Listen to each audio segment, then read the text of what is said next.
Queridos, vamos abrir a escritura na Epístola aos Hebreus, capítulo 10, versículos 19 e 20. Tendo, pois, irmãos, intrepidez para entrar no Santo dos Santos, pelo sangue de Jesus, pelo novo e vivo caminho que ele nos consagrou pelo véu, isto é, pela sua carne. Bem, nós estamos já algumas semanas falando acerca de Cristo enquanto o caminho.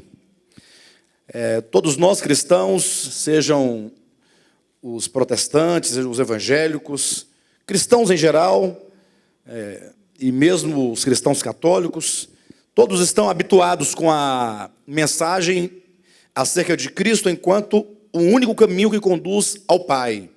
Vocês já ouviram isso, né? O próprio Jesus disse: eu sou o caminho, a verdade e a vida, ninguém vem ao Pai a não ser por mim. Ou seja, se ele diz ninguém vem ao Pai, significa que o homem, ele precisa ir ao Pai. E esse ir ao Pai não é simplesmente um ir, mas é sobretudo um retornar ao Pai. Quando diz que Cristo é o caminho que nos leva ao Pai, isso implica a queda do homem, o afastamento do homem de Deus. E, portanto, nós temos gastado aqui algumas semanas apresentando a Cristo enquanto esse caminho, ou procurando compreender o significado deste caminho, que é uma pessoa, que é o próprio Cristo, que nos conduz de volta ao Pai. Eu estive num sepultamento essa semana, o sepultamento da mãe do nosso irmão Rodolfo, né? E logo após, eu estando lá ouvindo as ministrações, as pessoas ministrando, falando, pastores, né? Geralmente em sepultamento os pastores falam, né? Então, todos ratificando o fato de que é necessário que as pessoas tomem uma decisão por Cristo, porque Cristo é o único caminho que nos leva ao Pai. Como eu ouvi isso umas 4 ou 5 vezes na mesma situação, eu fiquei pensando acerca disso, até porque estamos falando sobre isso já há algumas semanas, e refletindo. Digamos alguém diga assim: não, eu quero esse caminho que me conduz ao Pai. Efetivamente eu quero esse caminho. O que fazer? Ou seja, de maneira prática, como eu posso seguir esse caminho, ou como eu posso receber esse caminho, como eu posso trilhar esse caminho de volta ao Pai? E aí a resposta, se você fizer essa pergunta, são várias, né? São várias. Geralmente, respostas voltadas para usos e costumes, ou para algum tipo de ritual, seja o batismo ou outra coisa semelhante, ou seja algum tipo de postura que você assume frente a um grupo religioso. Imaginou se Cristo fosse o caminho, e esse caminho fosse conhecido e visto e percorrido tão somente pela igreja evangélica? Não sei se vocês sabem, mas a igreja evangélica, ela tem 110 anos e alguma coisa de existência, porque a igreja, antes de haver a igreja de movimento evangélico, havia somente o movimento de reforma, a igreja reformada e a católica. A igreja reformada tem 500 anos, não é? Desde a reforma protestante, 31 de outubro de 1517, 500 anos. Para trás, só a igreja católica, que vai até por volta de 325 da era cristã. E para trás, em todo o tempo antes dela, ou seja, desde os tempos mais remotos da humanidade, e mesmo as nações que estão no outro hemisfério, que ou não ouviram falar do evangelho histórico, ou de alguma maneira a sua tradição, a sua cultura não lhe permitiram conhecer, por esse viés, o Cristo enquanto caminho. Então eu acredito que é preciso, antes de tudo, nós revermos e compreendermos o significado maior desse caminho que nos conduz ao Pai, sem restringi-lo a uma vertente religiosa, ou a que seja uma religião presa no espaço e no tempo. O Cristo de Deus, ele não é propriedade de nenhuma denominação, não é propriedade de nenhum segmento dentro do cristianismo, não é propriedade do cristianismo. O Cristo de Deus, ele é aquele de quem é dito em João capítulo 1, por quem todas as coisas foram feitas e aquele em quem todas as coisas foram feitas. Aquele de quem diz o apóstolo Paulo em Atos 17, o Cristo de Deus é aquele em quem tudo existe, em quem tudo se move nele, tudo existe nele, tudo vive nele. Então o Cristo de Deus ele é muito maior do que o homem, ou o crente, vamos digamos assim, ele possa imaginar. Nós nos propusemos, portanto, a apresentar esse Cristo como caminho em 3 momentos.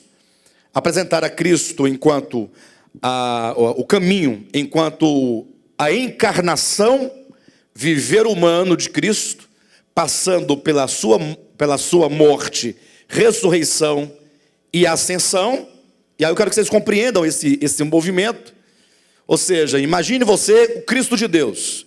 No princípio era o Verbo, né?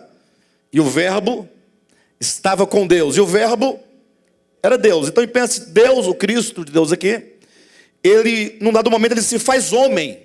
Ele se faz carne. Como diz João capítulo 1, versículo 14. E o Verbo se fez carne. E agora, enquanto homem, e aqui está o segredo, aqui está uma chave. Enquanto homem, ele vai trilhar um caminho, ou melhor, nos termos aqui de Hebreus capítulo 10, ele vai abrir um caminho para conduzir o homem de volta a Deus. E esse caminho é aberto por meio do seu sangue, Hebreus 10, 19. Esse caminho é aberto por meio do véu, a saber, o próprio texto explica, a sua própria carne. É um caminho aberto na carne. Então, se você reunir João capítulo 1, 14, e o Verbo se fez carne, e tomar Hebreus 10, 19 e 20, que ele nos abriu um caminho pela carne, a ênfase aqui é a sua humanidade, é o viver humano de Cristo. Lógico, nós temos Deus que intervém para abrir esse caminho, mas Deus não abre um caminho sem o homem.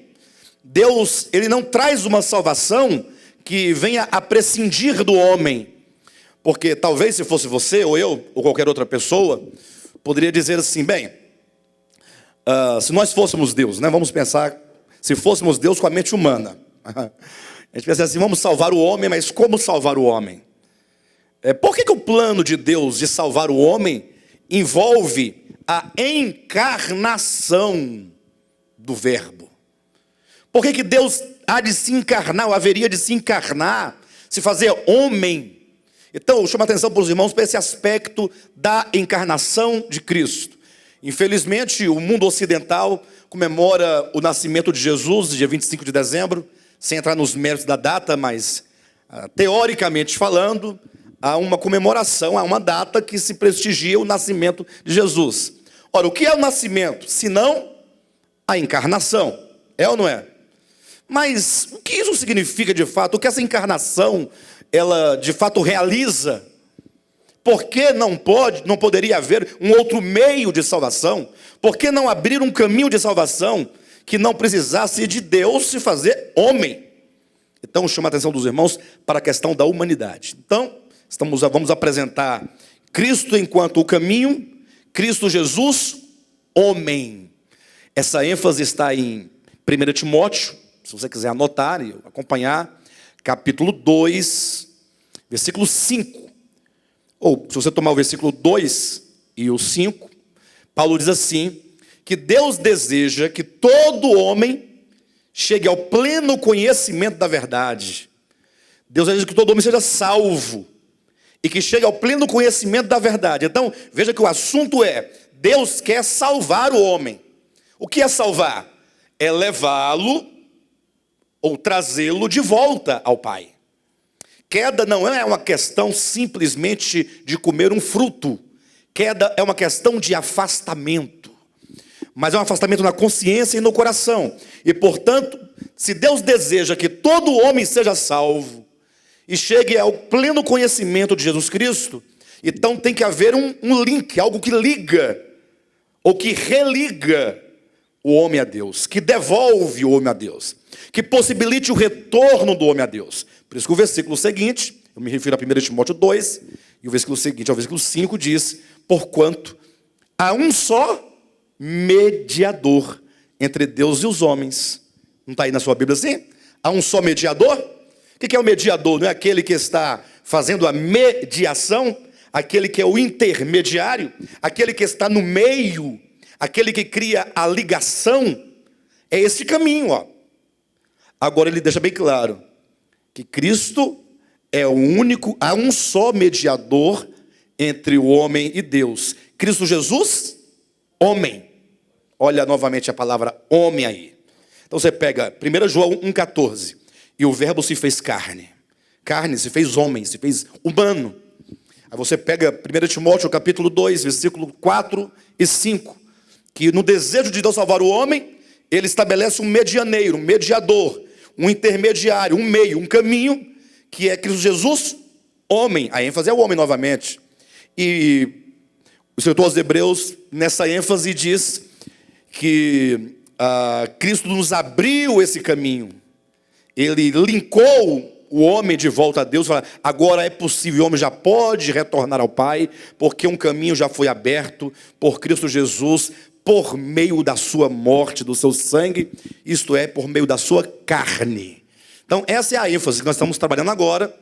E hoje nós queremos entender essa questão da humanidade. Por enquanto não vai chegar em você ainda, nem em mim.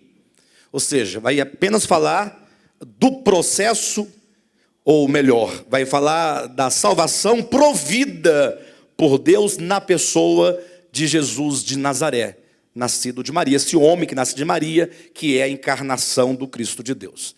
Aí depois vamos para o segundo momento. Isso em outras mensagens. Queremos apresentar o aspecto judicial da salvação, demonstrando como que a morte de Cristo foi uma morte vicária, uma morte expiatória. E por último, no terceiro momento, nós vamos apresentar então a salvação do ponto de vista orgânico. Quando aquele que creu no sacrifício vicário de Cristo, agora efetivamente e obrigatoriamente é inserido dentro de um processo orgânico de salvação. Para vocês entenderem melhor o que significa aspecto orgânico, significa a pessoa agora se une a Cristo. Mas não é uma união dogmática, né? Todo mundo crê nele, eu também creio. Não, é união com Cristo na sua morte e ressurreição. Depois desses três passos, nesses três momentos declarados aqui, depois de compreendidos, nós nunca mais teremos nenhuma dificuldade em compreender a salvação de Deus, o porquê da salvação de Deus, o porquê foi deste modo, o porquê da morte, o porquê do sangue, o porquê do batismo e, sobretudo, o significado da fé. Aí nós teremos a condição de trilhar o caminho. Mas vamos ficar agora no primeiro ponto. Vamos dar ênfase e atenção à encarnação de Cristo. Eu diria que a maior razão porque Deus se faz homem, e quando ele se faz homem implica que ele entra na história humana, ou seja, o Criador se faz criatura, o Criador se faz um homem à semelhança de Adão. Vocês já viram isso na Bíblia? Que para Deus, quando Deus olha para a humanidade, ele contempla dois homens? Vamos fazer essa verificação? Abra sua Bíblia em 1 Coríntios capítulo 15. É importante que nós venhamos a construir um caminho hermenêutico de entendimento, passo a passo. Capítulo 15 de 1 Coríntios, versículo 45. Pois assim está escrito: o primeiro homem, Adão, foi feito alma vivente. O último Adão, porém, é espírito vivificante. O que ele chama de último Adão, aqui em 45, no 47 ele torna a repetir com outras palavras dizendo: o primeiro homem formado da terra é terreno, o segundo homem é do céu. Interessante, como que aqui nós temos Adão, o primeiro homem, e nós temos Cristo, o segundo homem. Ou seja, só há dois homens sobre a terra, dois homens coletivos. Adão, o primeiro homem, criado conforme Gênesis capítulo 3, ali no começo de tudo, Adão, humanidade. A palavra Adão deve ser traduzida por humanidade. Adão é tanto que a palavra Adão não era o nome do macho, especificamente. Desculpe minha palavra macho, mas é porque tem versões de Bíblia que traz essa expressão, macho e fêmea, né? Referindo-se ao homem e à mulher. Mas eu digo assim, Tanto homem quanto mulher, tanto macho quanto fêmea, foram criados como uma unidade. Atentem para a criação conforme Moisés registra em Gênesis capítulo 1 e Gênesis capítulo 2. Diz que Deus cria o homem do pó da terra, e isso é uma referência ao homem do sexo masculino, o macho, né? Deus cria, e depois de tudo ele fala, não, o homem está sozinho, eu vou criar para ele uma auxiliadora. Aí veja que Deus faz o homem sofrer um profundo sono, e lógico que toda essa narrativa, ela é uma narrativa simbólica, ela é uma narrativa pedagógica, porque quer nos ensinar algo. E o que ela quer nos ensinar? Que Deus haveria não de criar um outro ser para dar ao homem. Parece até estranho essa afirmação.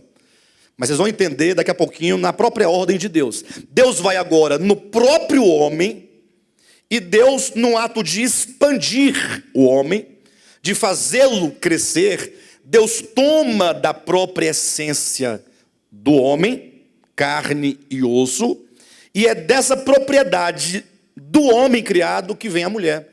Por isso que o homem, Adão, ou melhor, o homem, macho, vai dizer acerca da mulher, quando ele desperta, esta é osso dos ossos que Deus criou, e é carne da carne que Deus criou. É assim que ele diz?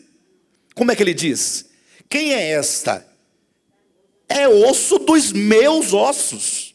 Há uma unidade. E é carne da minha carne. Ou seja, naquele momento que Eva surge no cenário da criação, de acordo com a pedagogia, implica que agora Adão cresceu. Adão agora, ele é maior do que era até então. Agora Adão é macho e fêmea. E a grande prova disso é que o próprio Deus é que vai chamá-los, homem e mulher, macho e fêmea, pelo nome de Adão, no dia em que foram criados. Gênesis capítulo 5, versículo 2. E a versão corrigida que traz com maior clareza que o nome Adão não era o nome dado ao macho, mas era dado a macho e fêmea, para indicar coletividade, para indicar que Adão é um homem coletivo. Quando esse homem cai, a gente costuma falar, não, mas foi a mulher que comeu. Aí logo a gente quer acusar a mulher, não é? Em razão de quê? Não é porque está escrito lá em Gênesis que a mulher comeu. Paulo também vai usar isso lá em Corinto para dizer que a mulher, sendo fraca, comeu, tal. Mas a questão é que nós temos que sempre olhar Adão do ponto de vista coletivo. Então, quando Eva come, quem come é humanidade, no sentido que a mulher ela representa a parte frágil da humanidade. Ou seja, é porque o homem é na sua fragilidade é que ele agora se afasta de Deus. Tanto é verdade que no próprio relato mosaico, o homem macho também come do fruto. E somente então, posteriormente à queda, é que é dito que o homem macho deu à mulher o nome de Eva. Então Eva é um nome que surge posteriormente. Bem, tudo isso eu disse para vocês porque nós temos que pensar em Adão, o primeiro homem formado da terra é terreno. É um homem de natureza terrena. E em razão da sua queda, ele é não somente um homem terreno, mas é um homem caído.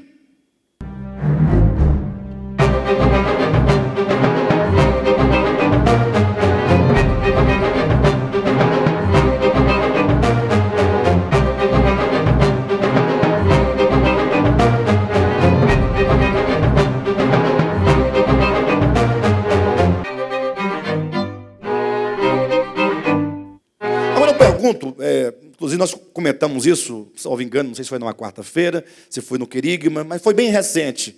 Eu perguntava, se nós fôssemos definir o homem, como é que nós definiríamos? O que é o homem? Então, nós vamos encontrar aí dezenas de respostas sobre o que é o homem. Talvez, se você for pelo âmbito da teologia, alguns ramos teológicos diriam que o homem é alma vivente. Já teria uma base, né? Está lá, ó. E o homem foi feito alma vivente. O homem é uma alma. Eu diria, é uma resposta correta. Muito bom. O problema é que nós não sabemos o que é alma, né? Essa é uma grande questão. Porque aí fica aí uma pergunta que gera uma resposta e que vai gerar uma outra pergunta sobre a resposta e não para nunca. Um outro grupo vai dizer que o homem é espírito. Não, o homem é espírito. Na sua mais pura essência, ele é espírito. Aí outros materialistas vão dizer, não, o homem é carne, o homem é corpo, o homem é matéria, o homem é carbono, o homem...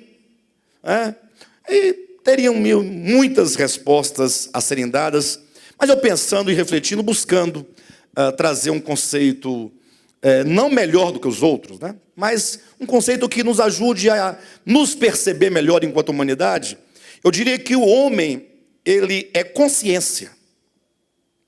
Ele é consciência. Por exemplo, se nós olharmos aqui para quem está aqui dentro, cada um tem uma carinha diferente, tem um tamanho diferente, está com uma roupinha diferente, um cabelo cortado diferente, né? Entretanto, para vocês saberem exatamente quem é tal ou qual pessoa, o corpo não define. Ninguém pode definir o que o outro é olhando para o rosto, para o corpo, para o tamanho, para a cor da pele, cabelo, nada disso. Mas sim pela sua psique, pela sua concepção. Como essa pessoa, esse ser, na sua parte mais profunda, que interpreta o mundo. Como é que esse ser concebe o mundo? Então, o homem, ele é uma consciência. Por isso que nós falamos assim, o fulano agiu dessa maneira, ele foi inconsequente. Ou seja, a consciência dele não está muito clara, ou não está aperfeiçoada, enfim. E eu trago essa questão da consciência para demonstrar que, quando Adão, primeiro homem, cai, então, enquanto humanidade, é gerada na humanidade uma consciência caída. Isso é muito importante se entender, porque infelizmente a gente vive num tempo em que se fala muito que as pessoas têm que aceitar a Jesus, que elas têm que Cristo é o único caminho, que deve ser batizada, que tem que se arrepender, e tudo isso é verdade, do ponto de vista do evangelho histórico. Os apóstolos pregavam que as pessoas tinham que se arrepender, ou não pregavam? Verdade. E precisavam crer em Cristo, verdade. O problema é que com o passar do tempo, as pessoas já não sabem mais do que tem que se arrepender. Porque hoje em dia fala dos seus pecados, pastor, você não sabe o que é dos pecados? E eu pergunto, mas de quais pecados? Você fala, mas fumar, beber, dançar, e a boate, a balada, e essas coisas, pastor. Mas será que é isso de que diz a Bíblia? Eu pergunto, do ponto de vista do pecado e do pecador, teoricamente falando, Satanás também não teria que se arrepender ou não? Do ponto de vista do pecado e do pecador, teoricamente falando, não estou entrando nos méritos, se ele vai ou não vai, se ele pode ou não pode, mas não deveria também arrepender-se? Ou seja, quantos seres caídos houver no universo? Se são caídos, é porque pecaram. Se pecaram, não são, pelo menos, necessitados de arrependimento? Eu pergunto, e de que pecado deveria Satanás se arrepender? Você vai dizer de dançar? O capetão dançando? De beber, o capetão bebendo? De fumar, o capetão fumando? De ouvir um cantor secular? Por exemplo, ouvir um Djavan? Imagina o capeta com o radinho lá, ouvindo lá, Djavan. Será que é isso? Aí é que está o grande detalhe. Nós temos que compreender o que significa uma consciência caída. O que significa dizer que foi gerada na humanidade uma consciência caída. Aí, para resumir, nós já demos aqui dezenas de vezes o exemplo do filho pródigo, mas que vocês tenham sempre firme no coração e no entendimento. Uma consciência caída é um coração e é uma mente que não reconhece a Deus como fonte, origem de todas as coisas boas. Leia Romanos capítulo 1, a partir do 18 em diante, vocês vão verificar como que Paulo vai explicar que a ira de Deus se manifesta sobre toda impiedade e perversão dos homens, que detêm a verdade pela injustiça. Aí você tem juízo divino, você tem impiedade e perversão, você tem a verdade e a injustiça. Aí fala assim, o que tudo isso significa? Aí no desdobramento do texto ele fala, porque Deus se revelou, Deus mostrou a sua divindade para eles, Deus mostrou o seu poder para eles, Deus mostrou os seus atributos para os homens. Só que diante dessa revelação dos atributos eternos de Deus, dos atributos invisíveis, do seu eterno poder, como da própria divindade, diante dessa revelação, os homens não lhe deram glória. Olha, não deram a ele a glória devida, não o reconheceram. Pelo contrário, aí Paulo vai dizendo, ficaram loucos no entendimento, totalmente com o coração entenebrecido, se afastaram do Criador e fizeram a si mesmos deuses. Este é o problema de uma consciência caída. Há bastante tempo, eu declarei aqui, alto e bom som, poucos entenderam, depois repeti umas 3 vezes, aí menos ainda entenderam, e hoje eu queria dizer, quando nós falamos assim, o Ministério Apostólico de Outra Palavra não é uma igreja evangélica, é exatamente porque nós não compactuamos e também não compartilhamos do que o movimento cristão evangélico entende por pecado, entende por queda, entende por salvação. Tudo o que eles entendem por salvação, queda e pecado, são uma mera criação que eles fizeram dentro de um estatuto. O homem peca porque ele faz isso, aquilo, outro, ele está perdido porque ele bebe, porque ele faz isso, porque ele dança, porque ele canta, porque ele usa joia, porque ele corta o cabelo, ela corta o cabelo, porque usa uma roupa da moda, e por causa. Os homens vão criando. De tempo em tempo eles criam, e vão recriando, e vão modificando. É porque o De Volta à Palavra, ele está orientado totalmente no viés do ser do homem.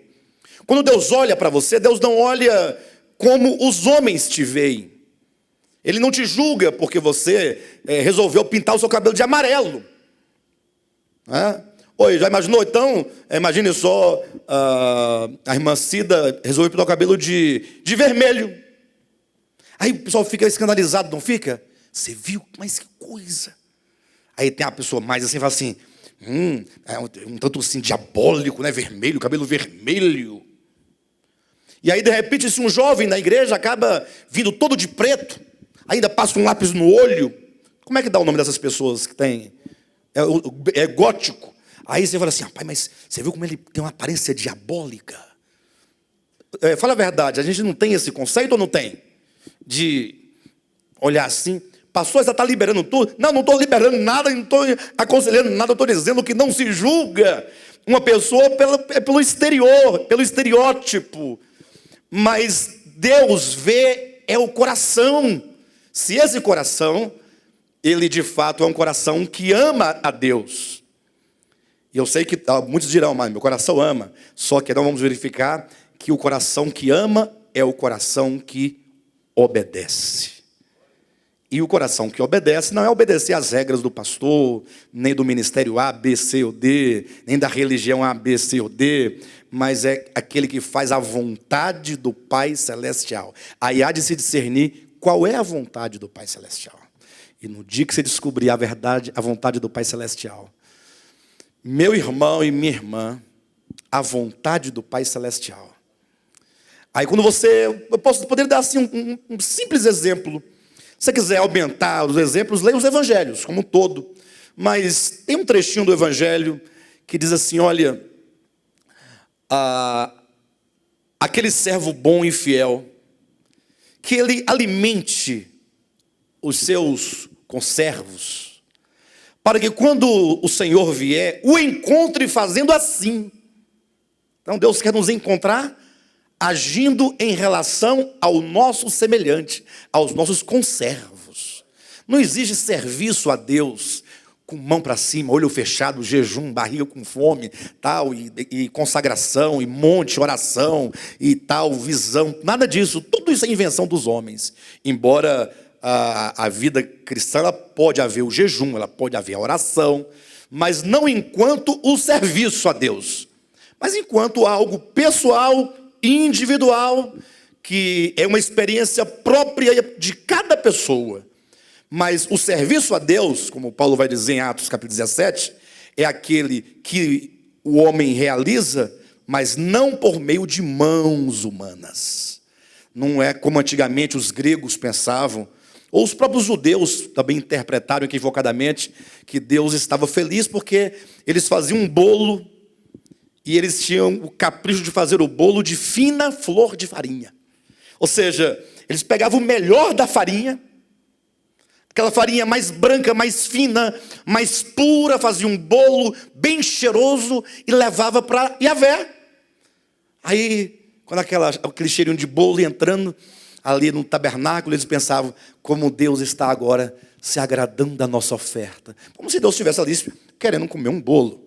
Ou se matasse um carneiro e o sangue corresse, e Deus, ao ver aquele sangue correndo e o animal se estribuchando, Deus falava assim: agora sim, agora eu estou em paz, porque o sangue foi derramado. Que maravilha, como eu adoro o sangue. Deus vampiro. Pastor, mas Deus não requer, o sangue de Jesus não nos traz paz com Deus? Aí nós vamos entender, dentro dessas mensagens, o que é o sangue de Jesus, o que é a morte de Jesus. Porque tudo isso é muito mais do que hemácias. É um caminho que se abre.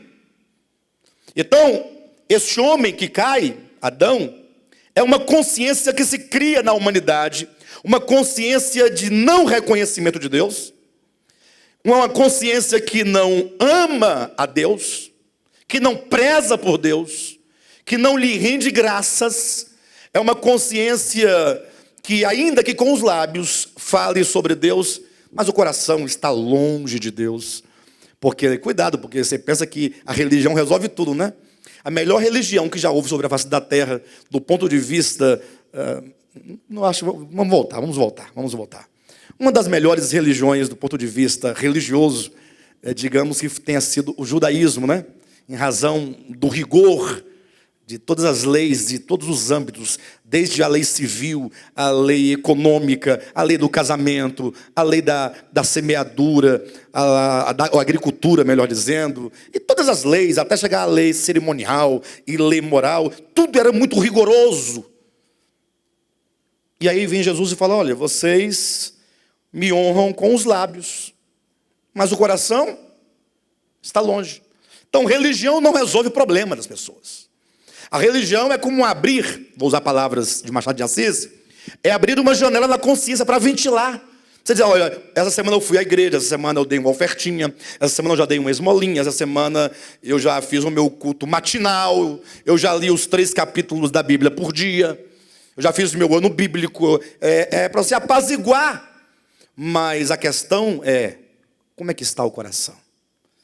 Então, na humanidade, o homem, quando ele cai, ele desenvolve em si o mesmo sentimento diabólico de Satanás.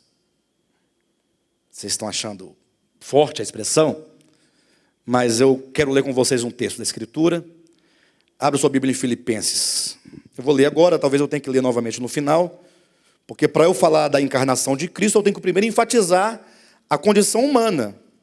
Senão não faz sentido falar de Cristo enquanto aquele que se faz homem. Filipenses, capítulo 2, versículo 2 em diante. Olha na sua Bíblia. Nós vamos ler esse texto, mas vamos ler invertendo o sentido.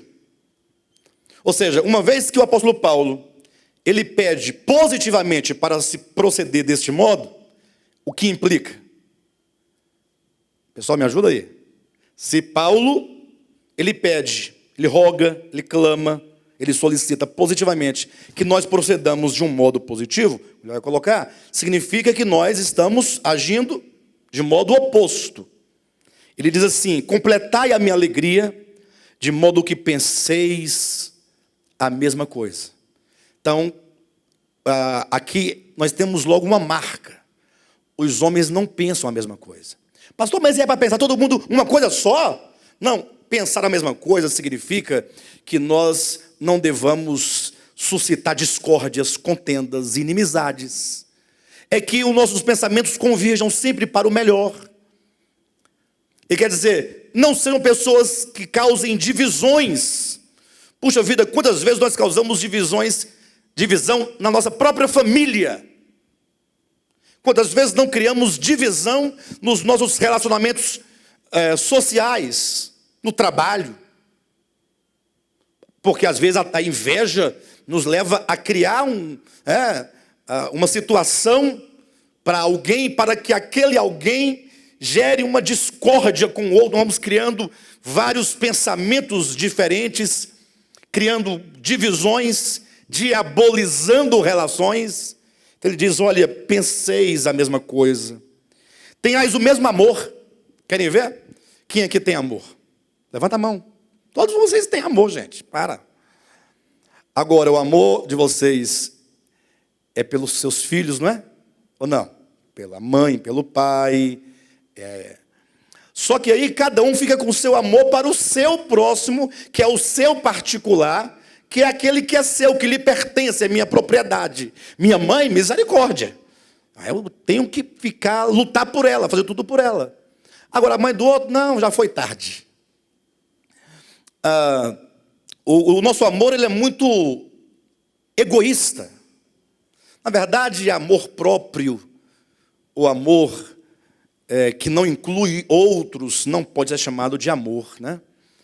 Quando nós muito pensamos que amamos, às vezes nós estamos manifestando um alto nível de egoísmo, não raras vezes. Aí diz assim, sejais unidos de alma. Já pensou? Nossas almas tendo o mesmo sentimento. Olha como ele está pregando aqui, que imagine quando essas coisas ocorrerem, senão que nós estaremos num alto nível de espiritualidade. Ou seja, o contrário de tudo isso aqui, eu pergunto, vocês conseguem ver mais isso aqui acontecendo ou o oposto acontecendo? Oposto. Esse oposto que nós mais vemos é a consciência caída, do homem caído. Aí diz assim, nada façais por partidarismo, olha gente, ou vanglória. Então essa natureza egocêntrica, partidarista, em prol de um, em detrimento de outro, essa luta constante, essa guerra constante, essa batalha constante. E Paulo uma vez repreendeu a igreja de Corinto severamente, dentro de um contexto em que um dizia eu sou de Paulo, o outro dizia eu sou de Cefas, o outro eu sou de Apolo, aí o outro não, eu sou de Cristo. Cada um queria ser melhor do que o outro.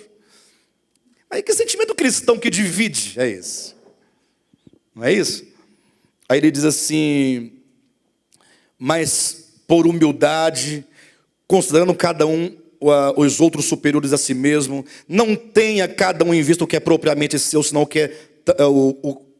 também cada qual o que é dos outros.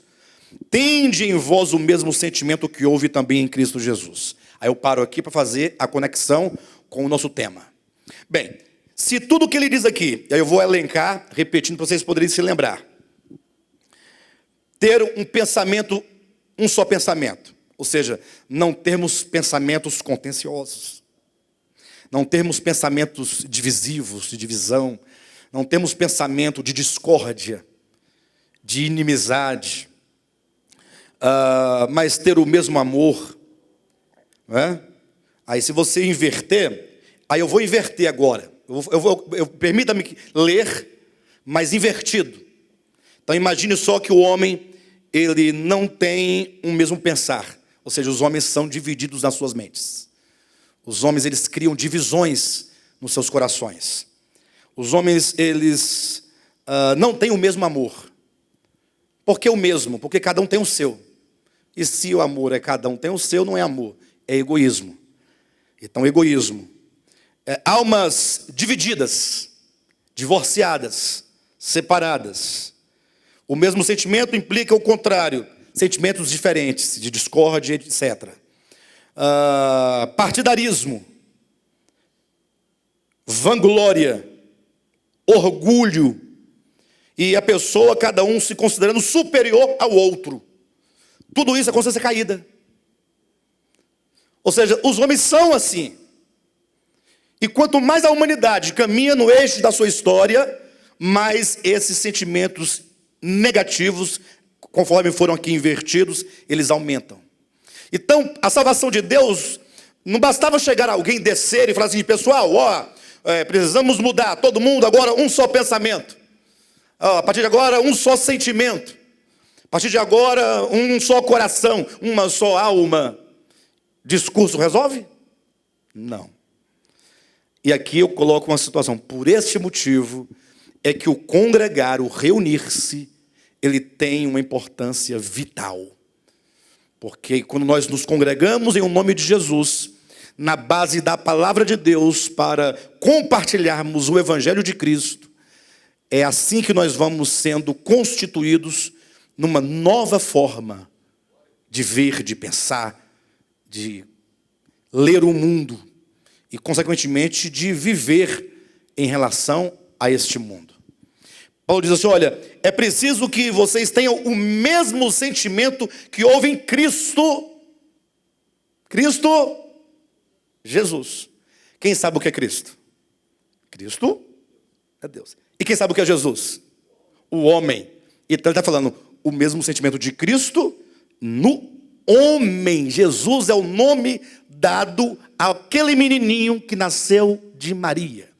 Quando o verbo se faz homem, ou quando nasce no mundo um homem chamado Jesus, a razão que o faz vir por esse processo de encarnação é porque assim como foi gerada uma consciência caída, humana, haveria de se gerar uma humanidade, lógico, homem, agora uma consciência crística. Ou a consciência crística é de Cristo, né? É uma expressão, a palavra crística, o crístico vem de Cristo. Uma consciência cristã, uma consciência de Cristo, né? É um adjetivo que ao invés de eu fazer uma locução de Cristo, eu tiro a locução, os dois colocam crística, uma só palavra. Posso falar uma consciência de Cristo ou uma consciência crística. O importante é que eu quero dizer que era necessário que um caminho fosse aberto por meio da geração de um outro homem, não o mesmo. Jesus não é continuação do primeiro homem, Adão. Mas ele nasceu de Maria, é continuação. Pelo contrário, ele nasceu de Maria, sim, pode até ter sido continuação, homem, mas ele é o último. Por quê? Porque ele vem, dentre tantos propósitos, um deles é morrer. E não se espantem mais assim, mas morrer sem gerar filhos.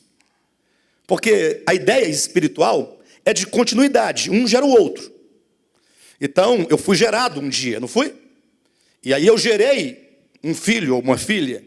E quando eu morro, eu continuo a viver e existir na minha filha, que ao gerar, vai subsistindo nessa sequência de nascimentos.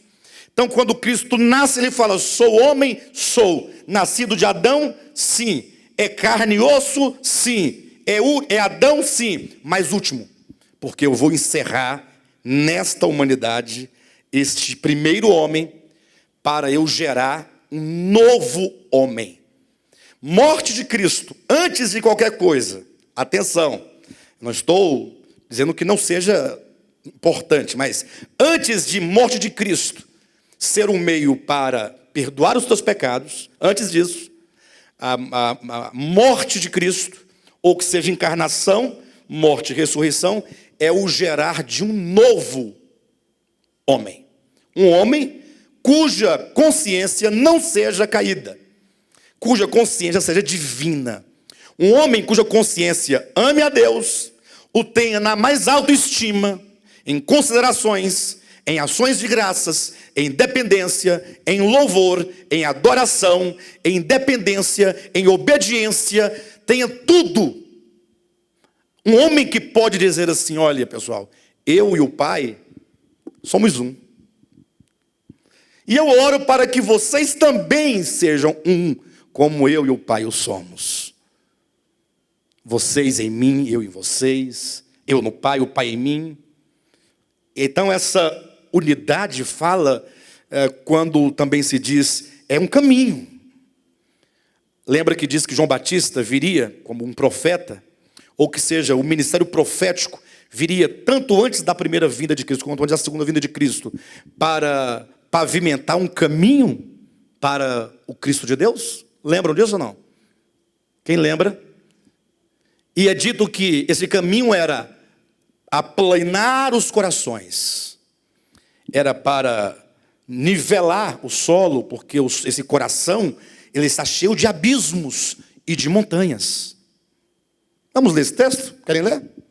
Malaquias capítulo 4 mesmo, tá, amados? Capítulo 4, versículos 5 e 6. Eis que vos enviarei o profeta Elias, antes que venha o grande e terrível dia do Senhor. E ele converterá o coração dos pais aos filhos, e o coração dos filhos a seus pais, para que eu não venha e fira a terra com maldição. É um texto correlato a este. Não vou recordar agora, mas eu prometo trazer para os irmãos. Se alguém encontrar, é só me avisar. Quando diz do ministério de João Batista, enquanto o cumprimento dessa profecia, que ele haveria de aplanar os corações. É capítulo 3 de Mateus, não é não? Se alguém encontrar no Novo Testamento o cumprimento dessa profecia, referindo-se a João Batista, é só falar, que a gente repassa para os irmãos anotem, mas é o texto que diz que antes que viesse o grande dia do Senhor, viria o profeta Elias, a saber, o ministério profético, que haveria de preparar o caminho do Senhor, aplanando os corações, para nivelar os corações, para nivelar no sentido de vencer os outeiros, né? Arrancar os montes, as montanhas e preencher os vazios, os abismos que tem nos corações humanos, pavimentando um caminho para o Messias. Então você veja que o Messias ele quer entrar nos corações dos homens e não simplesmente ficar encadernado dentro de uma teologia sistemática, ok? Mas de todo modo, então o Cristo de Deus se faz homem para adquirir uma nova consciência. Isso está aqui, ó. Mateus 3,3 é um deles, porque este é o referido por intermédio do profeta Isaías, voz do que clama no deserto, preparar o caminho do Senhor, endireitai as suas veredas. Mas tem outros textos correlatos, eu vou trazer todos para vocês, fiquem tranquilos, tá? Que diz para nivelar o coração, fala dos outeiros e dos abismos. Lucas 3, quanto? Então abra sua Bíblia aí, Lucas 3, 4 e 5. Essas passagens, elas estão assim espalhadas ao longo de vários livros. Às vezes tem que reunir 2, 3, 4 textos dentro de um mesmo contexto, porém em livros diferentes, para ter a ideia completa. 3 quanto? Capítulo 3 de Lucas, versículo 3 em diante, ou 4 em diante. Conforme está escrito no livro das palavras do profeta Isaías, voz do que clama no deserto, preparai o caminho do Senhor, endireitai as suas veredas. Todo vale, tem vale? Tem abismo? Será o quê? Aterrado.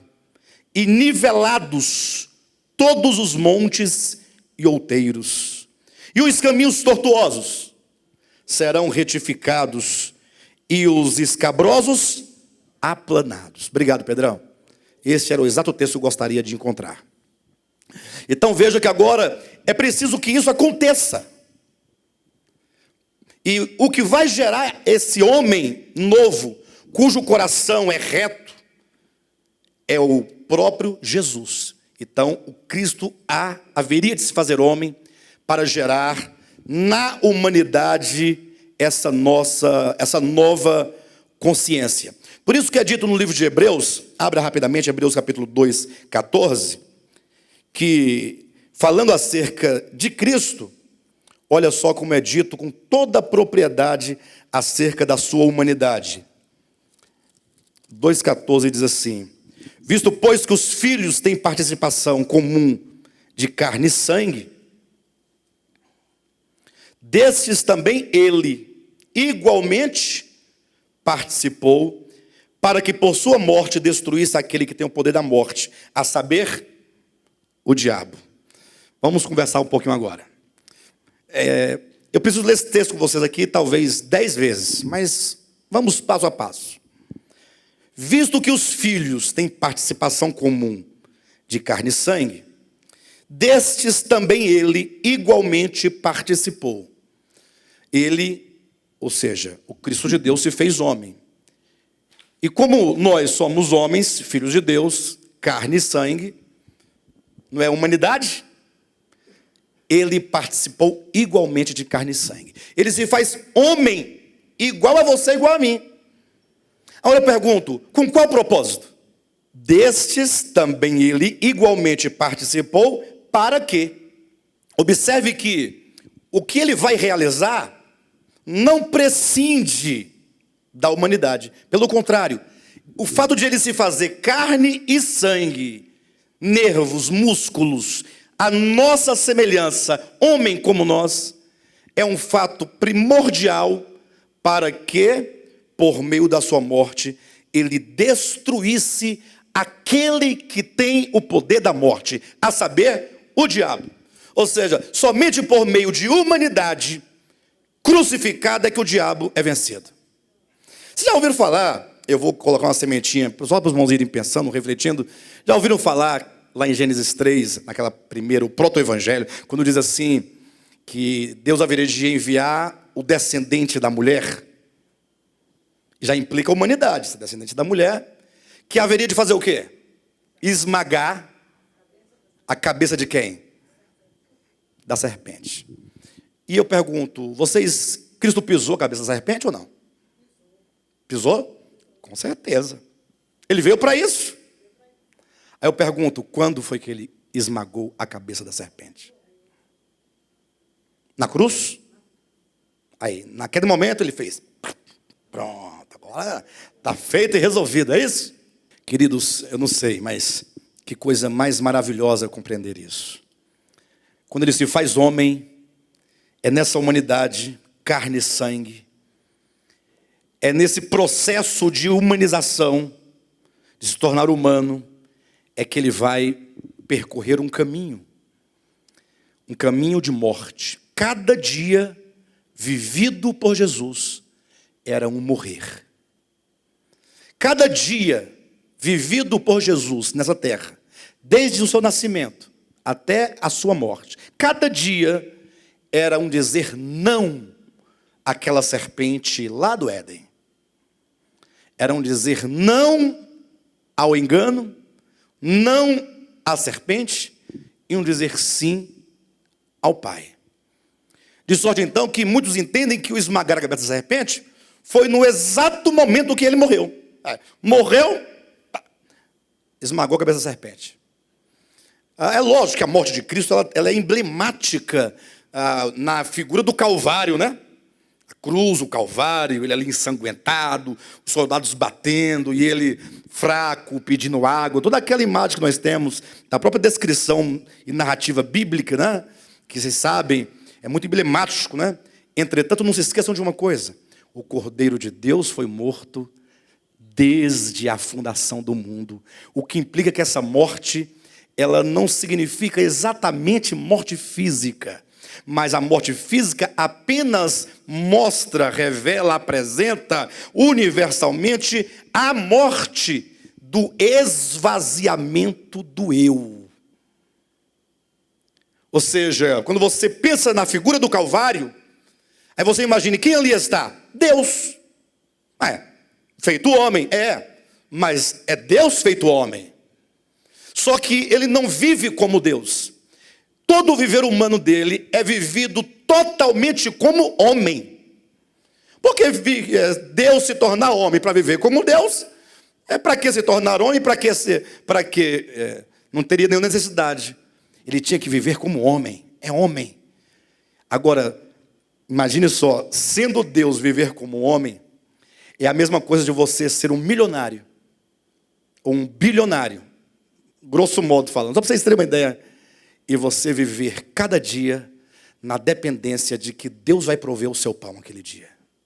Você tem R$1 trilhão na sua conta bancária, imagine. É seu, está tudo certo. Cartão de crédito, de débito, tudo é seu, nada é errado, é seu. Você fala assim, mas eu vou viver cada dia na dependência de que Deus vai prover o alimento. Aí está chegando a hora do almoço e aquela fome batendo. E você aguardando a confiança do pai. Aí chega alguém para você e te oferece um marmitex daquele. De R$10 que vende. Sabe o pessoal que vende na parada de ônibus? Aquela, né, que tem aquela caixa de isopor grande. Aí você, um trilionário, sentado na parada e vai comer ali. Vivendo como uma pessoa totalmente desprovida de recursos, tendo tudo. Olha a dificuldade. Não é difícil? Lógico que eu coloquei um exemplo muito simplório, né? Porque Deus viver como homem é algo que a nossa mente não dá para imaginar. Agora, imagine nós, que não somos Deus coisa nenhuma. Não temos força coisa nenhuma. Nós não somos nada de fato e de verdade. Não desejou ser homem. Ou sendo um anjo, ou um arcanjo, não se contentou com o fato de ser uma criatura chamada anjo, ou arcanjo, ou querubim, não importa os nomes. Não se contentou. Antes, a si mesmo se encheu o seu coração de um desejo de querer ser o quê? Assumindo a forma de um Deus, tornando-se em semelhança de um Deus, se colocando como um Deus. Não é a voz da serpente lá no Éden, quando diz, tu serás como Deus? Vocês entendem que todo o problema está numa criatura que acende no coração, querendo ser o que não é, e para tanto ele primeiramente terá que desprezar a Deus, porque ninguém que queira se esvaziar vai adorar o Criador, ou melhor, ninguém que querendo ser vai adorar o Criador. Adoração ao Criador é dizer, tu és. Se tu és, logo, não sou. Por isso que vem o desprezo. É por isso que nas relações humanas, inclusive, quando o sentimento diabólico ele está inserido e ele se manifesta, logo as pessoas trabalham para derrubar as outras. Vivem para derrubar as outras. Para constrói um discurso, digamos, para que todos vejam o outro lá embaixo. E logo, com tudo isso, há uma promoção. Porque aquele que fala do outro, teoricamente, ou na sua inconsciência, ele pensa ser melhor do que o outro. Ele se promove a si mesmo. Então agora vem esse Cristo, homem, participante de carne e sangue. Só que enquanto homem, ele nasce criança, criancinha. E ele então, enquanto criancinha, na condição de homem, ele é como uma criancinha. Não pensa que ele está aqui uma criancinha, mamando nos seios de Maria. Ele mamou nos seios de Maria? Mamou? Lógico.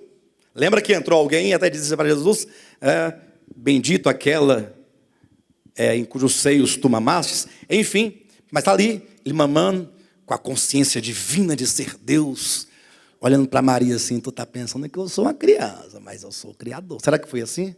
Não, menino. Tinha que passar por uma experiência humana normal. Lógico que nisso consiste um grande mistério que eu não sei responder. Eu vou adiantar para vocês que eu não tenho como explicar como que há um conúbio entre o divino e o humano, e agora prevalece o humano em realidade, e esse divino fica oculto ali dentro, guardado, sem se manifestar. Para mim eu acharia isso muito difícil, mas está ali ele. Então ele não tem ainda esse menino Jesus, o menino, atenção, eu estou dando ênfase à carne, ao homem, menininho, que não andava, fazia o cocôzinho dele, não vou falar fralda porque talvez não tivesse fralda naquele tempo. Como é que seria naquele tempo? Né? Como é que era? Era pano? Era pano então. Você está lembrado? Você imagina que fosse pano. Talvez fosse, né? Ou talvez a primeira fralda de Jesus tivesse sido feito de palha, né? Talvez a Maria, o José pegou umas palhas lá, no estábulo, mas não tem nenhuma importância.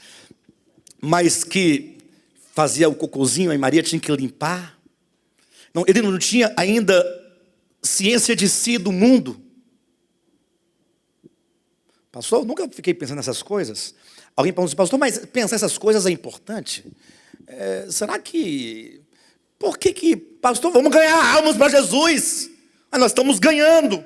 Primeiro eu estou ganhando a minha para Jesus. Porque está sendo ganha, não foi ganha não. Você acha que minha alma já foi ganha para Jesus? Quisera. Estamos sendo ganhos. Mas leia um texto comigo aqui, em Isaías capítulo 7. Só se ganha a alma quando se entende o que ocorreu com o homem na sua queda. E só se ganha a alma quando se entende o que aconteceu com o Filho de Deus quando se encarnou. Aí você entende o processo de queda e de redenção. Porque você, do mesmo modo que você experimentou a queda na sua carne, ela está evidente aos olhos de quem quiser ver, você também vai experimentar a redenção na sua carne. E as pessoas vão ver, expressa e manifesta a redenção em você. Não tem diferença. A queda toca o terror no mundo, toca o fogo. A salvação ninguém vê nada, tudo é espírito. Fingimento só. Não. A salvação não somente terá expressão visível do âmbito do espírito, alma e corpo, tanto quanto a queda, senão ainda muito maior do que a queda. Salvação é salvação.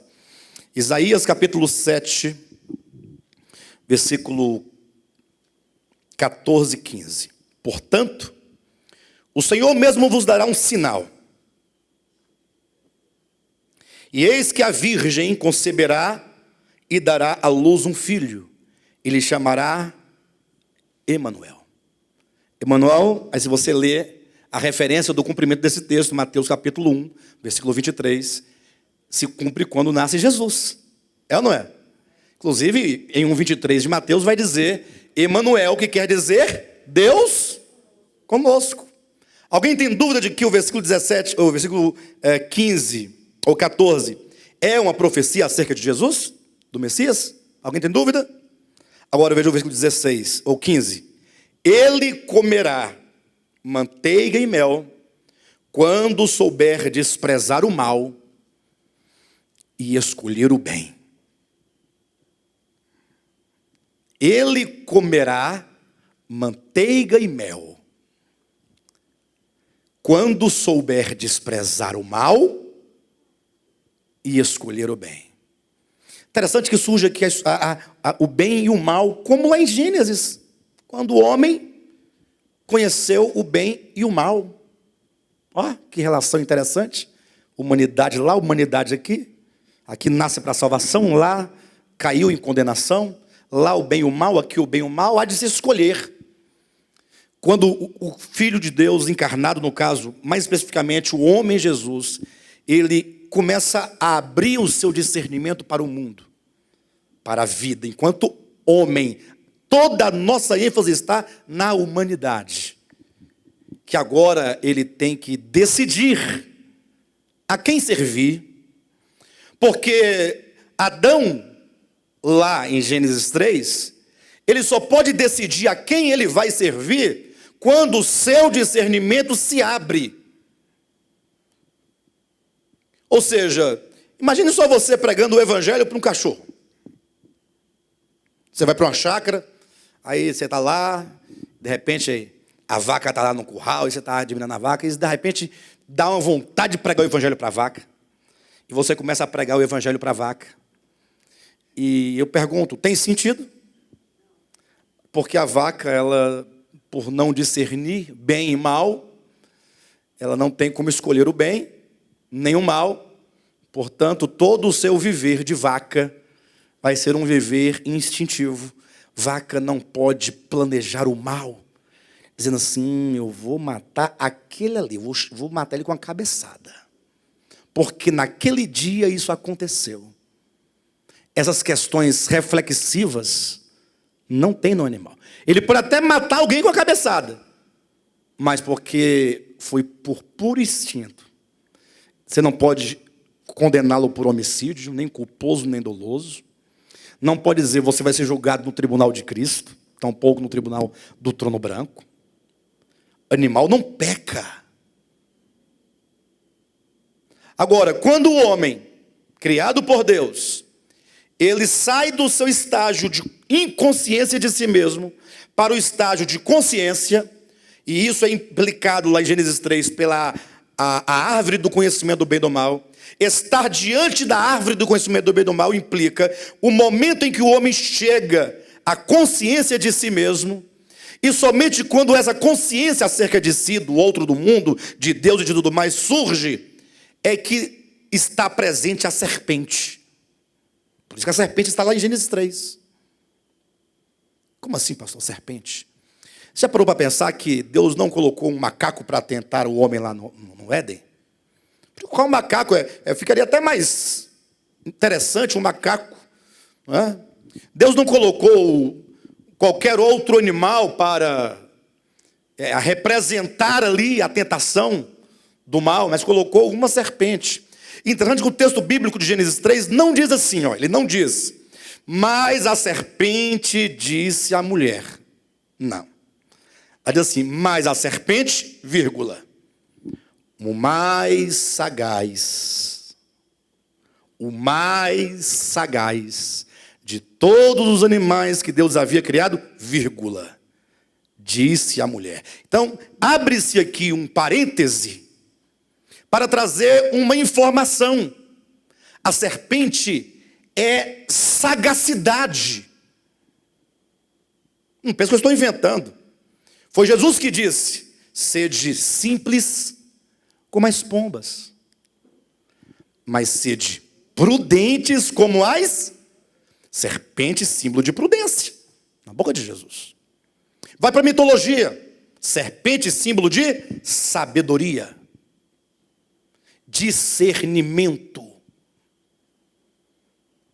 Por isso que quando Adão, o homem, humanidade, se depara com o conhecimento do bem e do mal, ou seja, ele chega no estágio de consciência, que vem a sabedoria, ele há de decidir entre o bem e o mal. Ele há de decidir. Quando o homem Jesus se abre para o entendimento da vida humana enquanto homem, ali está a serpente. Assustaram? Há de decidir entre o bem e o mal. Para quem viver? Vocês terem uma ideia, se vocês quiserem colocar um texto numa relação bem e mal, esse texto para mim é o melhor que tem. Jeremias capítulo 17, versículos 5, 6, 7, 8, 9 e 10. Porque no 5 diz assim, olha, maldito é o homem que confia no homem. Ou seja, quando o homem confia em si mesmo, que faz do seu braço mortal a sua força, e que afasta o seu coração do Senhor, é o texto, nasce a maldição. Quando o homem peca no Éden, o que surge? Não é a maldição? A maldição entra por ocasião do pecado. Por isso que nasceram espinhos e abrolhos. É a consequência do homem confiar em si mesmo, apartar o seu coração do Senhor. É a decisão de viver sem Deus. O homem decide ali no Éden, naquela mensagem ali de Gênesis 3, ele decide ser uma serpente viva, usar a sua sabedoria, usar o seu conhecimento para si, em si, consigo mesmo. Ou seja, toda a inteligência humana, sabedoria humana, quando ele se vê acima de todos os animais, ele se vê superior a toda a criação, aí nasce o desejo de ser o que ele não é.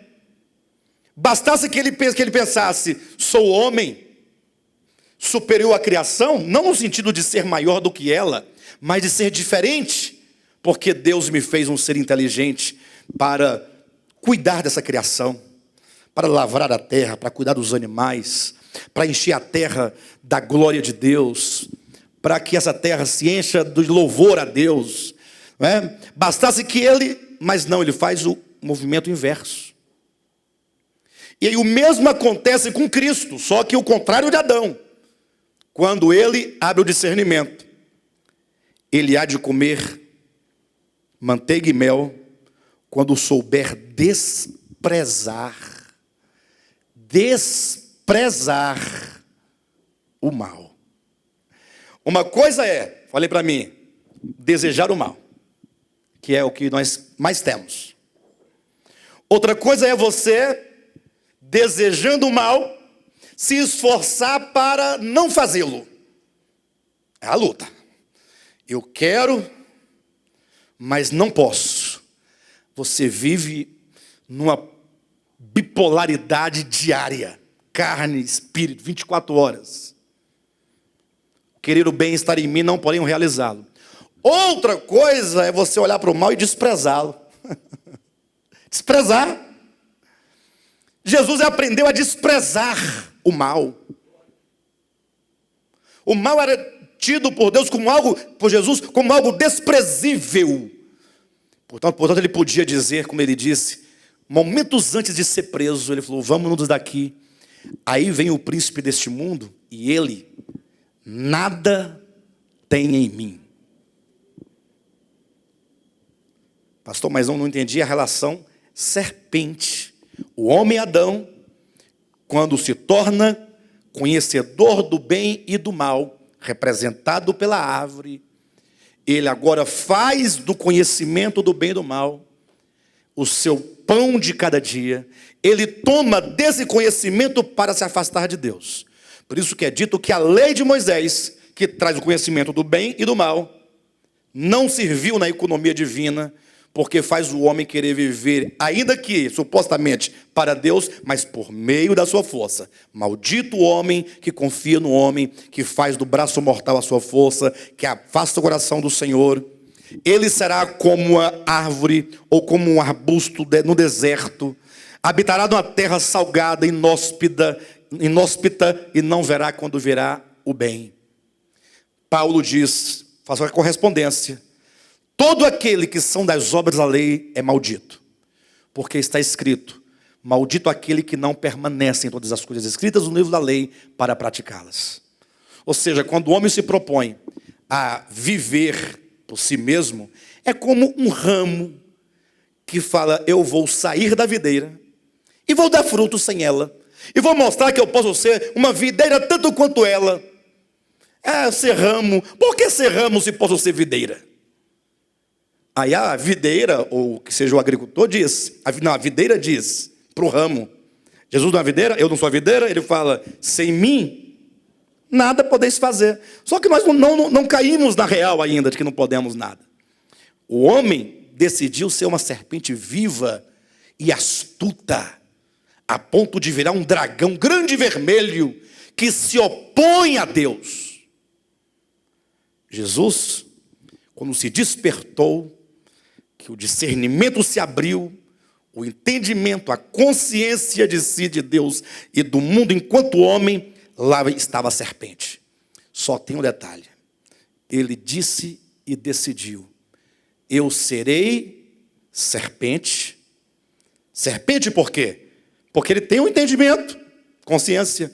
Serei uma serpente hasteada no madeiro, uma serpente crucificada, uma serpente não viva, picando as pessoas e envenenando as pessoas e matando as pessoas, mas uma serpente de bronze suspensa. Somente uma consciência que, sendo abre mão de ser, que não se apega ao fato de ser, mas que de si mesma se esvazia, pode ser salvação para o homem. Por isso que nenhum homem, afora Jesus de Nazaré, por melhor que ele tenha sido, foi capaz de salvar nem mesmo a si, que dirá ser o salvador dos homens. Moisés, os profetas, Buda, Maomé, invoca o nome que você quiser. Todos eles precisam daquele que sendo. Pastor, mas deve haver muitos homens aí na terra que teve um viver assim meio semelhante. Aí eu diria o seguinte, todo e qualquer homem, pelo testemunho da Escritura, quando diz que todos pecaram, todo e qualquer homem só é capaz de viver uma vida de abnegação se ele estiver imbuído pela consciência, vou usar um termo mais habitual, se ele estiver imbuído da mente de Cristo. Lembra que Paulo diz, e Paulo sempre diz no âmbito judicial, não se esqueçam disso, nós temos a mente de Cristo. Lembra que ele diz em Gálatas capítulo 4, que até Cristo ser formado em vós? Lembra ou não? Lembra quando ele diz, logo já não sou eu quem vive, mas Cristo vive em mim? Ele está dizendo de um processo, de que é possível sim. E a salvação está acontecendo sim, mas não é produto humano. É o Cristo que habita no homem, é que vai tornando o homem divino, é que vai elevando o homem, ascendendo o homem, elevando-o a Deus. Por isso que a obra de Cristo se dá, encarna-se enquanto homem, se faz homem como nós. Agora conduz este homem à cruz, conduz este homem à morte. Cada passo era um passo de morte, cada dia era um dia em direção ao Calvário. E aí quando ele passa pela cruz, aí é cruz historicamente falando, cruz mesmo, e soldados batendo, ali é só uma manifestação, ou que seja o auge da manifestação da morte. É a serpente viva que queria pegá-lo a todo custo. Se tu és, olha aqui, que tipo de sentimento ela quer criar em Jesus? Se tu és, então faça. Se tu és, ó. Aí se fosse eu responderia, mas eu sou. Já estava fora do sentido, já perderia o sentido. Aí ao invés de ele falar, mas eu sou, que seria a resposta mais coerente, e você, Satanás, sabe que eu sou, e ninguém mais do que você sabe, mas não, ele diz, não só de pão, ele volta, ó, total dependência, viverá o homem, mas de toda palavra que procede da boca de Deus. É assim que esmaga a cabeça da serpente. Não adianta você fazer campanha, ficar orando, falando em línguas, batendo o pé no chão. Está pisando em quê? No chão. Vai dar um problema no seu pé, vai nascer um espinhão, como é que fala? Um esporão no seu pé. Você pode torcer o pé. Não adianta marchar para Jesus, pode andar tantos quilômetros marchando para Jesus, não dá nada. A única maneira de esmagar a cabeça da serpente é o Filho de Deus, enquanto homem, sendo ele homem. Quando vem a serpente e diz, se tu és, ele fala, eu vivo pelo meu Pai, eu dependo do meu Pai, as palavras do meu Pai, a vontade do meu Pai. Por isso que a vida de Cristo toda, leia na Escritura, sobretudo em João capítulo 14, era obediência ao Pai, movida pelo amor. Ele não obedecia porque tinha medo do demônio, porque tinha medo do inferno, porque tinha medo de macumba, porque tinha medo de... Não. E nem obedeceu porque era obrigado, porque sendo Deus, vou ficar aqui, eu sou Deus, vou ficar sentadinho aqui, ué. Não. Ele passa por um processo, aí a serpente, o diabo, novamente, fala, se tu és o Filho de Deus, ou que seja, salta daqui abaixo, ó, porque está escrito que até os anjos dará ordem, ele vai citando a palavra de Deus, ó. Em outras palavras, teu pai disse isso, e você, por que não testa? Hã? Será que ele vai enviar mesmo um anjo? Certa ocasião, logo no início do WhatsApp, eu não sei nem se era o WhatsApp à época, mas era um videozinho de um pai, eu não vou dizer a nacionalidade da pessoa, porque lá no vídeo dizia, mas para não comprometer, né, as pessoas, a nacionalidade. Mas disse que um pai chegava para um filho de um pequeno, de uns 3, 4 anos, 5 anos de idade, um filho sobre a mesa e o pai assim, dizendo, fala assim, pula que o pai vai segurar você. Aí a criança pulava e o pai saía do meio e a criança caía no chão. É um vídeo muito antigo, não é? E a justificativa disso seria que, para ensinar, nunca confie em ninguém. Era um objetivo do vídeo. A mensagem que queria transmitir era essa. Agora, foi mais ou menos assim. Como que dissesse, o seu pai não fala a verdade. Ele disse que daria. Agora salta. Vamos ver se cumprir a palavra dele. Aí como é que se esmaga a cabeça da serpente? De que maneira? Não tentarás ao Senhor teu Deus. Isso é princípio. Sabe quando é que se tenta alguém? Quando tem dúvida. Quando desconfia. A confiança não precisa colocar à prova. Nenhuma mulher ou nenhum homem coloca atrás do seu cônjuge um detetive se houver confiança. Se colocou detetive é porque não confia. Agora, se confia de verdade, confia. Se não confia, não confia, lógico. Confiança é uma coisa extraordinária, né? O filho tinha total confiança no pai. Até o próprio Pedro falando sobre quando ele morre, ele desce ao Hades, né? No caso Jesus, diz que ele entoava o louvor dizendo que o Pai está à minha destra e não deixará a minha alma no Hades, nem permitirá que o meu corpo veja a corrupção. Total confiança. Ele cumpriu a maior das missões, porque ele sabe quem é o Pai. E aí, nós sabemos que todo o caminho da queda, tanto de Lúcifer quanto do homem, foi sempre colocando em dúvida o Pai. Quando a serpente disse para a mulher, o que vai acontecer se você comer desse fruto? E ela disse, morrerei. Deus disse que morreremos. E a serpente respondeu o quê? É certo que não morrerá. Está mentindo, ele mente. Deus mente. A serpente. O filho vence com a confiança e com a obediência. Por fim, a serpente queria dar a Jesus todos os reinos do mundo. Com a última cartada. Qual é a cartada? Adore a si mesmo. Ou desculpe-me, perdoe. Se tu prostrado me adorares, te darei todos os reinos deste mundo. Será que lá no Éden, a mulher se prostrou diante da serpente? Vocês já leram no texto sagrado? Lá não. Se prostrou.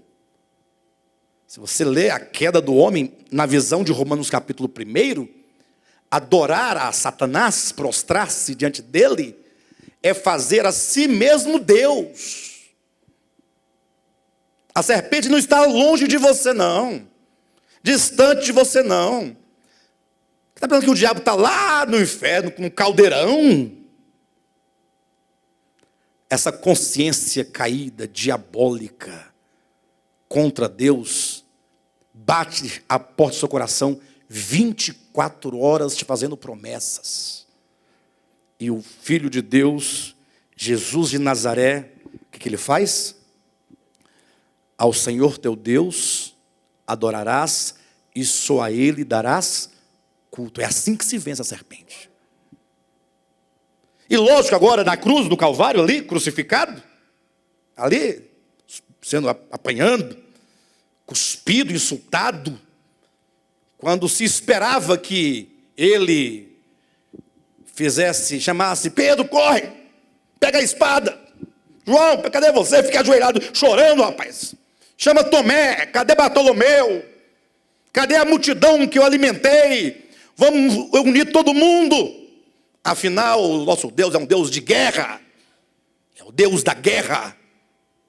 É o Deus do furor. Negativo.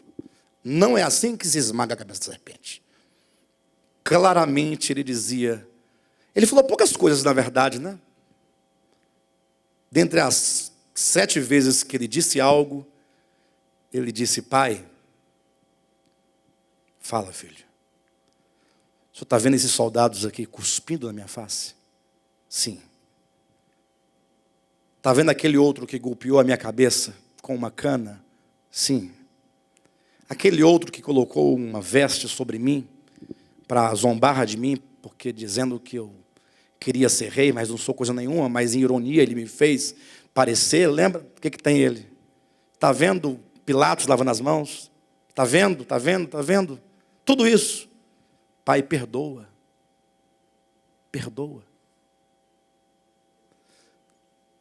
Quando nós formos falar da união orgânica com Cristo, que se estabelece pelo batismo, o batismo é a união na morte e ressurreição, portanto não é outra coisa, senão se unir a esse mesmo sentimento de Cristo Jesus, é dizer não serei serpente viva, serei serpente hasteada de bronze crucificada.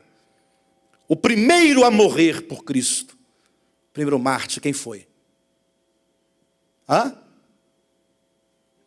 Estevão. E como foi que ele morreu? Sim, e o que ele dizia? Pai, perdoa-lhes. Eles não sabem o que? O sinédrio não sabia o que fazia? Aí vem a serpente viva e aquele bando de religiosos, bando de gente sem futuro, perverso, não sabia o que fazia. Mas é porque Estevão, discípulo de Cristo, morreu como Cristo, invocando perdão ao adversário, ao inimigo, ao ímpio, ao mal. Estevão estava tanto quanto no Espírito de Cristo. Isso vai ser ensinado em todo o Novo Testamento. Qualquer coisa contrária ao Espírito de Cristo é espírito do diabo. Ponto final. Cuidado. Qualquer coisa que seja em oposição ao Espírito de Cristo é do demônio, é do diabo. Deus não muda. Deus é um só. Deus é a maior pureza do que você puder imaginar. É a mais pura luz, o mais puro amor. Nossa mente nunca nem consegue compreender o que Ele é. A grandeza. Lógico que os homens ao longo do tempo, até homens de Deus, pessoas talvez tenham pintado um Deus diferente, mas o fizeram no seu tempo, na sua ignorância, naquilo que se podia compreender. Tem até um escritor que diz assim que é como alguém que comprasse uma casa e pintasse uma casa de uma cor, e aí viesse um outro e comprasse a casa do primeiro e pintasse, não gostei dessa cor, aí colocasse uma outra cor. Aí depois viesse um terceiro e comprasse a casa daquele segundo, e cada um que chegava ia pintando aquela casa. Até um dia que chega que tem tanta pintura, tanta tinta naquela casa, que ninguém conhece, sabe mais como é a casa na sua originalidade. Como é a casa na sua cor original. Ninguém lembra. Ao longo do tempo, os homens vão pintando rostos de Deus diferentes. Vários. Por que será que Deus proibiu ao homem de fazer imagem dele? Não farás para ti imagem. Deus não pode ser reproduzido. Porque o homem, quando pinta uma imagem, ele imprime na imagem o que ele entende de Deus. Pastor, mas você está falando de Deus. É que nós só podemos conhecer a Deus na face de Cristo. Por quê?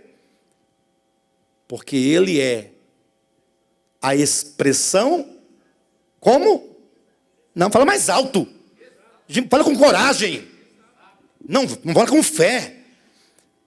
Jesus é a expressão exata. A gente tem que falar com mais vontade. Quando é gol do Flamengo, o povo grita, pula. Quando quiser a imagem exata, a imagem exata. Mas temos que ser um povo avivado. Mas não é avivado daquele povo, não. Avivado por quê? Porque essa visão nos impressiona. Essa visão nos levanta. Nos emociona. Nós sentimos. Porque isso mexe com as nossas estruturas. Aí começa a fazer sentido. O rosto de Deus é manifesto na face do seu Filho encarnado. Ele é a expressão exata. Ou seja, sem colocar e nem tirar. Não tem 1 milímetro a menos e nem 1 milímetro a mais. O Filho não fez nem falou qualquer coisa a menos ou a mais do que o Pai é. Ele falou a exatidão do Pai. Ele viveu a exatidão do Pai. E pronto. O que ultrapassa essa medida, essa largura, essa profundidade que é o Cristo de Deus, não é Deus. não é Deus. Portanto, o Filho de Deus, ele, depois da sua morte e ressurreição, aí ele morre, e aquela morte, eu ainda vou falar sobre o aspecto de perdão de pecados, isso é o segundo ponto, viu, irmãos? O primeiro é tudo o que acontece nesse processo de encarnação, ver humano, morte. A morte implica fim. Acabou aqui, ó. Eu peguei aquele homem lá do Éden, só que esse homem do Éden, ele tem um problema, ele quando começa assim, ele já quer criar umas asinhas. E vocês me dão mais 5 minutinhos? Por favor, só porque se eu parar aqui, da semana que vem vou voltar tudo do início, vai ser a mesma coisa, vai ficar nesse jogo. Então deixa eu concluir. Olha esse texto aqui de Hebreus capítulo 5, versículo 7.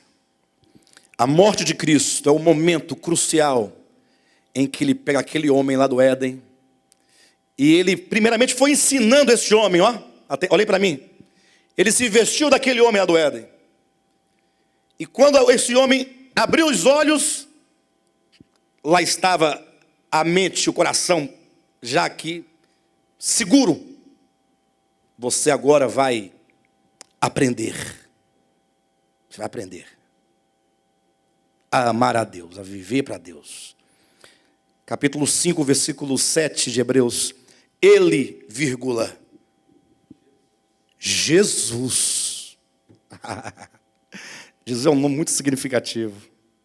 Nos dias da sua... Está aí a carne de novo. Olha o caminho sendo aberto. Olha uma nova consciência sendo instaurada. Tendo oferecido com forte clamor e lágrimas, orações e súplicas a quem o podia livrar da morte, e tendo sido ouvido por causa da sua piedade, embora sendo filho, vírgula, aprendeu a obediência pelas coisas que sofreu. Aquele homem aquela humanidade foi posta em todo tipo de sofrimento humano, sem nunca, jamais tirar os olhos do Pai. Todo e qualquer momento. Aí diz o versículo 9. E tendo sido... Quem?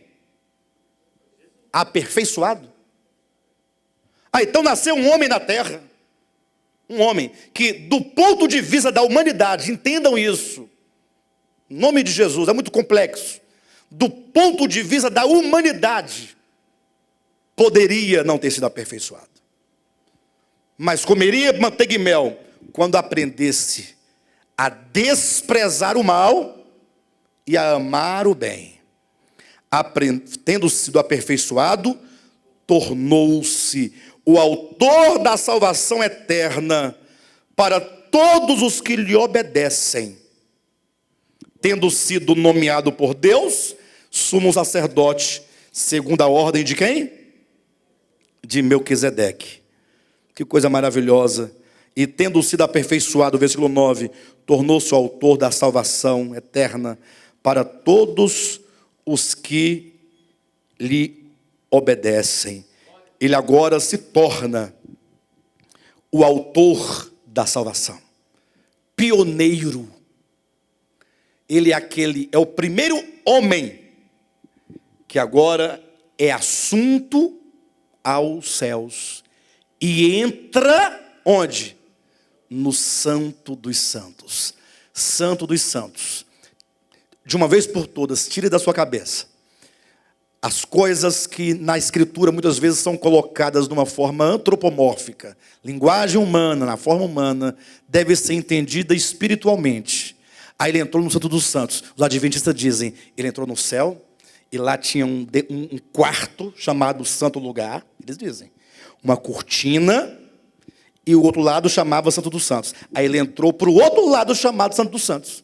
Saiu de um lugar chamado Santo, para o outro Santo dos Santos. Não, Santo dos Santos é o lugar mais alto e mais profundo. É o lugar transcendente, chamado espírito humano. A humanidade atinge o clímax de uma consciência em Deus. De modo agora que entrar no Santo dos Santos implica o alvo para o qual Deus criou o homem. Razão porque ele diz: o véu está rasgado, o caminho está aberto. Todos vocês precisam adentrar o Santo dos Santos. Não diz que você um dia, quando morrer, vai entrar. Não diz que um dia, quando Jesus voltar, você vai entrar. Ou quando você morrer, você vai entrar. Diz, é para entrar hoje. Como é que você vai entrar hoje no Santo dos Santos, gente?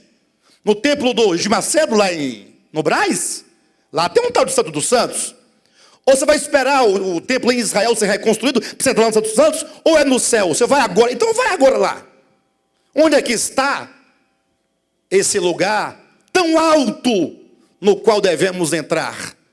E nós somos convidados a entrar, porque o caminho está aberto. Senão, você atingir esse clímax por meio do Espírito de Cristo, que está em você, para estar no Santo dos Santos, no sentido de você estar totalmente imergido e tomado da glória de Deus. É o tabernáculo de Deus. Shekinah é o homem dentro e tomado da glória de Deus. Totalmente. Enfim.